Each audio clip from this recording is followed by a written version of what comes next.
नमस्कार। Nuclear power corporation of India limited, जिसे NPCIL के नाम से भी जाना जाता है, आपका स्वागत करता है। NPCIL भारत में न्यूक्लियर विद्युत संयंत्रों का निर्माण व उनका प्रचालन करता है। आइए इस मॉडल की सहायता से न्यूक्लियर विद्युत संयंत्र के मुख्य पहलुओं को जानने व समझने की कोशिश करते हैं। जैसा कि आप देख रहे हैं, इस PHWR मॉडल में दो अलग-अलग प्रकार की संरचनाएं हैं। इस गुंबदाकार संरचना को रिएक्टर बिल्डिंग कहते हैं। दाहिनी ओर की आयताकार संरचना टरबाइन बिल्डिंग कहलाती है। रिएक्टर बिल्डिंग की ऊंचाई 56 मीटर व इसका व्यास 55 मीटर का है। इस रिएक्टर बिल्डिंग में दो गुंबदाकार कंक्रीट के बने दीवार ढांचे हैं, जिन्हें इनर व आउटर कंटेनमेंट कहते हैं।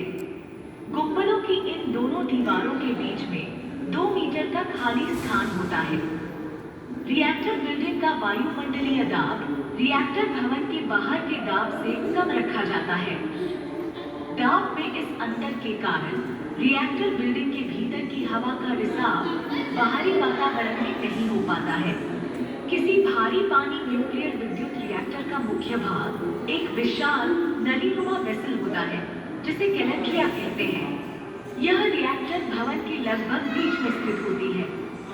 यहाँ पर इसे लाल रंग से दिखाया गया है। यह उच्च ग्रेड की स्टेनलेस स्टील से बनी लगभग 7.8 मीटर व्यास व 5.9 मीटर लंबी संरचना होती है। कैलेंड्रिया को इसके दोनों सिरों से एंड शील्डों के द्वारा सहारा दिया जाता है। कैलेंड्रिया के भीतर 392 कूलेंट ट्यूब्स होती हैं, जिन्हें प्रेशर ट्यूब्स भी कहते हैं। ये कूलेंट ट्यूब्स कैलेंड्रिया एंड शील्डों से होकर गुजरती है। प्रत्येक कूलेंट ट्यूब संकेंद्रित रूप में एक बाहरी ट्यूब से बंद होती है, जिसे कैलेंड्रिया ट्यूब कहा जाता है। कैलेंड्रिया ट्यूब व कूलेंट ट्यूब जर्कोनियम मिश्र धातु की बनी होती है। प्रत्येक कूलेंट ट्यूब में ईंधन बंडल रखे होते हैं, जिनके बीच से भारी पानी गुजरता है, जो कूलेंट के रूप में कार्य करता है। न्यूट्रॉन्स इन ईंधन एलिमेंट्स के यूरेनियम पर प्रहार करता है व यूरेनियम परमाणु को निरंतर व नियंत्रित रूप से विभाजन करता रहता है। इसे विखंडन कहते हैं। प्रत्येक विखंडन में 2 से 3 न्यूट्रॉन्स बनते रहते हैं। इससे एक श्रृंखला अभिक्रिया बन जाती है और यही न्यूक्लियर विद्युत उत्पादन का रहस्य है। निरंतर विखंडन की प्रक्रिया के कारण विशाल मात्रा में ऊष्मा का उत्पादन होता है। इस ऊष्मा से पानी को भाप में बदला जाता है और इस भाप का प्रयोग टर्बो जनरेटर को घुमाने के लिए किया जाता है, जिससे बिजली तैयार होती है। कैलेंड्रिया के भीतर भारी पानी भरा जाता है। यह भारी पानी विखंडन की गति को नियंत्रित व मंद करने का कार्य करता है। भारी पानी के एक अणु में ड्यूटेरियम के 2 परमाणु होते हैं। इसकी विशेषता यह है कि ये अधिक न्यूट्रॉन्स का अवशोषण नहीं करते हैं। न्यूट्रॉन्स का मंदन श्रृंखला अभिक्रिया के लिए आवश्यक है। गर्म कूलेंट भारी पानी कैलेंड्रिया से बाहर निकलता है और इसे स्टीम जनरेटर्स की ओर भेज दिया जाता है।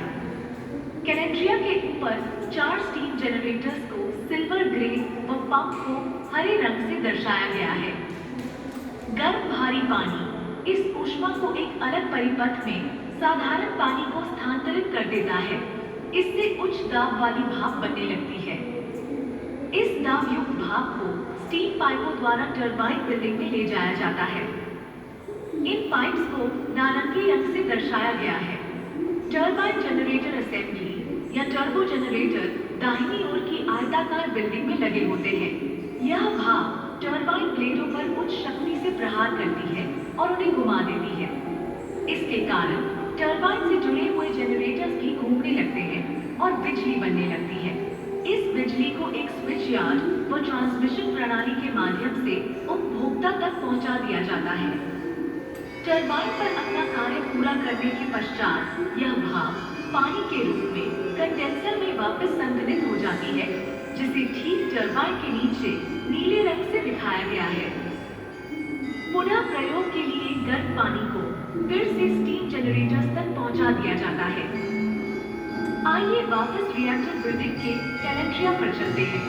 आपको कैलेंड्रिया के ऊपर यहाँ लाल रंग के पाइप्स के रूप में दर्शाए गए कंट्रोल रॉड्स दिखाई दे रहे होंगे। इन नियंत्रण छड़ों व रिएक्टर शटडाउन प्रणाली का प्रयोग रिएक्टर में ऊर्जा के वांछित स्तर को बनाए रखने तथा सामान्य व आपात स्थितियों में रिएक्टर को बंद करने के लिए किया जाता है। कूलेंट क्षति दुर्घटना, जिसे हम लोका भी कहते हैं, होने की स्थिति से निपटने के लिए इसमें एक आपात कोर कूलिंग प्रणाली या ECCS लगी होती है, जिसकी सहायता से कोर का लगातार शीतलन सुनिश्चित किया जाता है। रिएक्टर बिल्डिंग की तली में एक विशाल जलाशय भी होता है, जिसे ECCS सम्प कहते हैं, जिससे पानी को तीव्र शक्ति से रिएक्टर कोर में भेजकर कोर को ठंडा करने एवं अवशेषी ऊष्मा को बाहर निकालने के लिए किया जाता है। इसी प्रकार रिएक्टर भवन के भीतर एक संरोधन छिड़काव प्रणाली या कंटेनमेंट स्प्रे सिस्टम भी लगा होता है, जो कूलेंट रिसाव की आपात स्थिति में तत्काल कार्य करना प्रारंभ कर देता है तथा कूलेंट भाप एवं रेडियोधर्मिता के किसी रिसाव के कारण रिएक्टर बिल्डिंग के भीतर बन सकने वाले किसी भी प्रकार के दाब को खत्म कर देता है। रिएक्टर बिल्डिंग के भीतरी कंटेनमेंट गुंबद में एक कार्बन स्टील लाइनर लगा होता है। यह रिएक्टर बिल्डिंग की रिसाव रोधक क्षमता को बढ़ा देता है।